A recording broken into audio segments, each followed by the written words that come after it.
कहते हैं हमारी ही दुनिया में ना जाने कितनी दुनियाएं और बसती है, मगर इंसान सिर्फ उसे ही मानता है जिसे वो देख सकता है। काली अमावस की रात थी। चारों ओर सिवाय हवाएं और शोर के अलावा कुछ भी नहीं था। राजन को आज घर लौटने में देर हो गई थी। रात के सन्नाटे को वो अपनी साइकिल से चीरता हुआ चला जा रहा था। वो गांव की नदी तक पहुंचा ही था कि तभी उसे नदी के पास एक काला साया दिखाई दिया जो नदी के किनारे पानी को घूरे जा रहा था। इतनी रात को नदी के पास देखकर राजन के ना जाने क्यों रोंगटे खड़े हो गए। उसे ऐसा महसूस हुआ मानो उसके पैर साइकिल के पैडल पर जम गए हो। राजन कपकपाते हुए होठों से बोला, कौन है वहां पर? राजन ने इतना बोला ही था कि अचानक वो साया बिजली की रफ्तार से दौड़ता हुआ राजन के नजदीक आ गया। राजन की नजर जैसे ही उस साये पर पड़ी, उसके हाथ से एक भयानक चीख निकल गई। इस घटना के 1 महीने बाद अर्जुन का सारा ध्यान ड्राइविंग पर था। उसकी पत्नी शिखा कार में ड्राइविंग सीट के बगल में बैठी हुई एक मैगजीन पढ़ रही थी। शिखा ने मैगजीन रखकर अर्जुन की ओर देखकर कहा, और कितनी दूर रह गया है तुम्हारा गांव अर्जुन? बस थोड़ी दूर रह गया है, आधे घंटे में हम पहुंच जाएंगे। तुम्हारे चेहरे पर इतनी टेंशन क्यों है? टेंशन क्यों नहीं होगी शिखा, मैंने अपनी माँ को बगैर बताए तुमसे लंदन में शादी जो कर ली। पता नहीं माँ तुम्हें देखकर कैसे रिएक्ट करेगी। डोंट वरी अर्जुन, मुझ पर भरोसा रखो। तुम्हारी माँ को मनाने की जिम्मेदारी मेरी है। आई होप शिखा ऐसा ही हो। यकीन मानो अगर ऐसा हुआ ना तो मेरे ऊपर से एक बहुत बड़ा बोझ उतर जाएगा। अब मुस्कुरा भी दो यार। अच्छा, तुम बता रहे थे कि गांव में तुम्हारी बहुत बड़ी हवेली बनी हुई है, कुछ बताओ ना अपनी हवेली के बारे में। अरे 15 मिनट में हम वैसे भी पहुंचने वाले हैं, तुम खुद देख लेना। कुछ ही देर में अर्जुन अपने गांव वीरपुर अपनी हवेली में खड़ा हुआ था। अर्जुन की मां अर्चना देवी अर्जुन के स्वागत के लिए हवेली के बाहर खड़ी हुई थी। अर्जुन ने दौड़कर अपनी मां के पैर छुए और डरते हुए बोला, ये शिखा है मां, मेरी पत्नी। हम दोनों ने लंदन में शादी कर ली। अर्जुन की बात सुनकर अर्चना देवी मुस्कुराकर बोली, कोई बात नहीं बेटा, एक ना एक दिन तो तुझे शादी करनी ही थी। इतना बोलकर अर्चना ने अपनी बहू को गले लगा लिया और वो अंदर आने का इशारा करती हुई वहां से चली गई। अर्जुन को अपनी माँ का ये बिहेवियर देखकर बहुत ज्यादा हैरत हुई। उसे उसकी माँ इस बार बहुत बदली हुई सी लगी।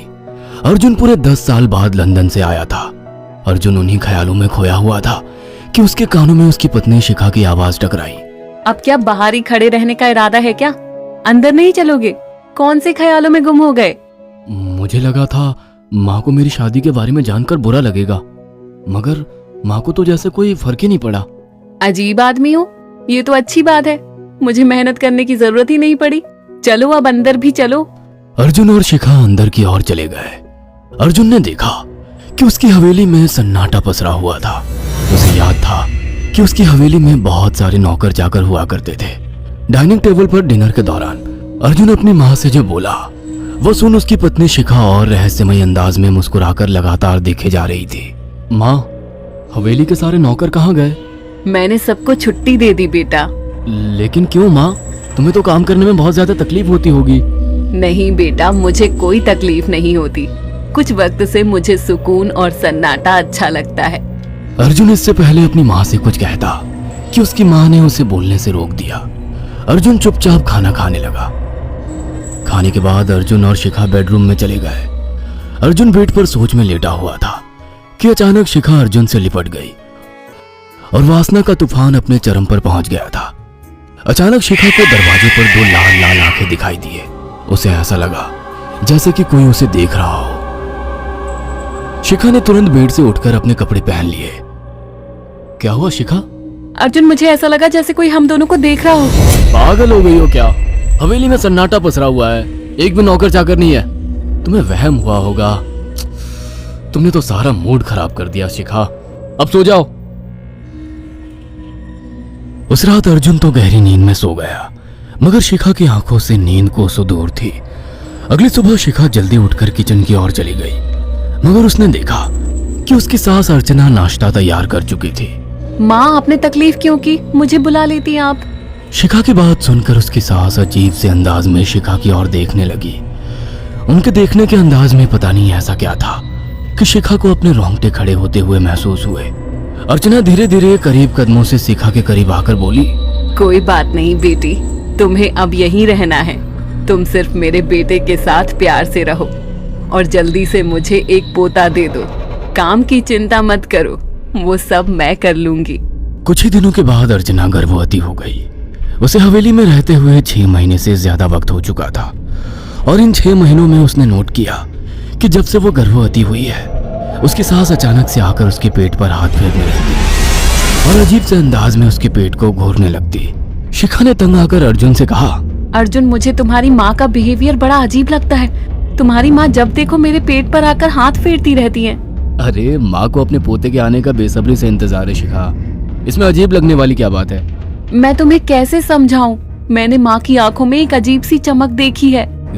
कैसी चमक? शिखा के मुंह से अचानक से एक अल्फाज निकल गया, जैसे किसी डायन की आंखों में होती है। शिखा की बात सुनकर अर्जुन का गुस्सा 7वें आसमान पर पहुंच गया। वो गुस्से से चीखते हुए बोला, खबरदार शिखा, आगे एक शब्द मेरी माँ के खिलाफ मत निकालना, नहीं तो मुझसे बुरा कोई नहीं होगा। तुम्हें शर्म आनी चाहिए शिखा। जब से तुम यहाँ पर आई हो तब से मेरी माँ तुम्हारी कितनी चिंता करती है। वह तुम्हें समय से खुद नाश्ता बनाकर देती है, खाना देती है, यहाँ तक कि हवेली की साफ सफाई भी वो अकेली करती है। क्या बोलूं अब तुमसे, शर्म आती है मुझे तुम्हें अपनी पत्नी कहते हुए। इतना कहकर अर्जुन गुस्से से कमरे से निकल गया। शिखा अर्जुन से बहुत कुछ कहना चाहती थी मगर कह नहीं पाई। उसने महसूस किया था कि चाहे कितनी भी तेज आंधी और तूफान आए, मगर हवेली के अंदर धूल की एक परत तक नहीं जमती थी और दिन ब दिन अर्चना के चेहरे की झुर्रियां कम होती जा रही थी। ऐसा लगता था मानो वो जवान हो रही हो। शिखा के अब 9 महीने कंप्लीट हो चुके थे और एक रात अचानक उसे प्रेगनेंसी पेन होने लगे। वो दर्द से तड़पने लगी। ये देखकर अर्जुन घबरा गया। वो दौड़ा दौड़ा माँ को बुलाकर लाया और बोला, माँ, हमें तुरंत शिखा को किसी अच्छे हॉस्पिटल में एडमिट कराना होगा। अर्जुन ने देखा कि उसकी माँ ने उसकी बात को सुना ही नहीं। वो तो बस शिखा के गर्भ की ओर आंखें फाड़ फाड़ कर देखी जा रही थी। अर्जुन एक बार चिल्लाकर कहा, माँ, हमें शिखा को इसी वक्त हॉस्पिटल में एडमिट कराना होगा। नहीं, शिखा की डिलीवरी हॉस्पिटल में नहीं, इसी हवेली में होगी। लेकिन इस हवेली में आपके और मेरे अलावा कोई नहीं है। तभी शिखा दर्द से तड़पने लगी। अर्चना ने अपने बेटे को धक्के देकर कमरे से बाहर निकाल दिया और दरवाजा बंद कर लिया। अर्जुन हक्का बक्का रह गया। अर्जुन दौड़ता हुआ गांव की ओर गया। उसने देखा कि गांव में एक पेड़ के नीचे गांव के सभी बुजुर्ग इकट्ठे थे। उनके हाथों में जलती हुई मशालें थीं। अर्जुन उनके पास पहुंच गया और बोला, मेरी मदद कीजिए, मेरी बीवी को प्रेगनेंसी दर्द हो रहे हैं। आप प्लीज किसी दाई को बुला लीजिए, जितना पैसा चाहिए देने को मैं तैयार हूँ। तभी उसके कानों में गांव के सरपंच की आवाज टकराई, बेवकूफ लड़के, तू अपनी बीवी को एक डायन के यहाँ पर मरने के लिए छोड़ आया। क्या कहना चाहते हैं आप? आप जानते हैं आप क्या कह रहे हैं? वही जो तू सुन रहा है।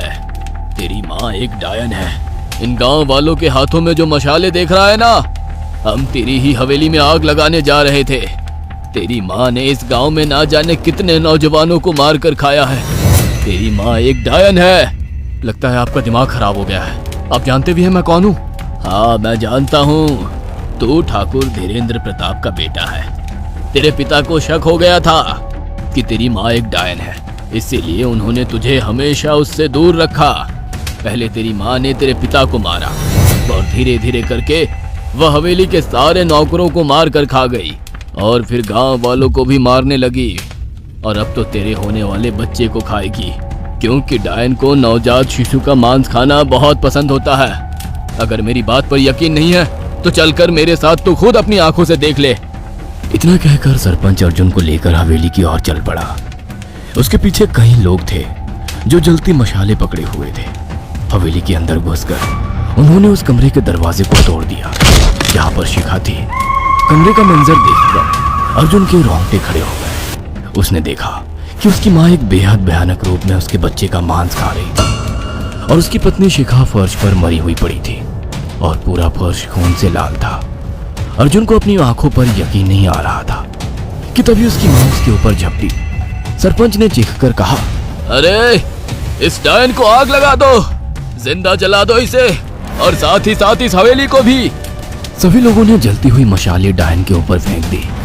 देखते ही देखते डायन दर्द से चीखने और चिल्लाने लगी और कुछ ही देर में वो जलकर राख हो गई। हवेली में आग लगते ही सभी लोग अर्जुन को खींचकर बाहर ले आए। अगले दिन अर्जुन अपनी पत्नी की यादें साथ लेकर आंखों में आंसू लिए दोबारा लंदन वापस चला गया। अगर आपको हमारी ये कहानी पसंद आई हो तो इसे लाइक और शेयर करना ना भूलें। साथ ही ऐसी और नई कहानियों के अपडेट्स पाने के लिए हमारे चैनल अक्षु टीवी को जरूर सब्सक्राइब करें।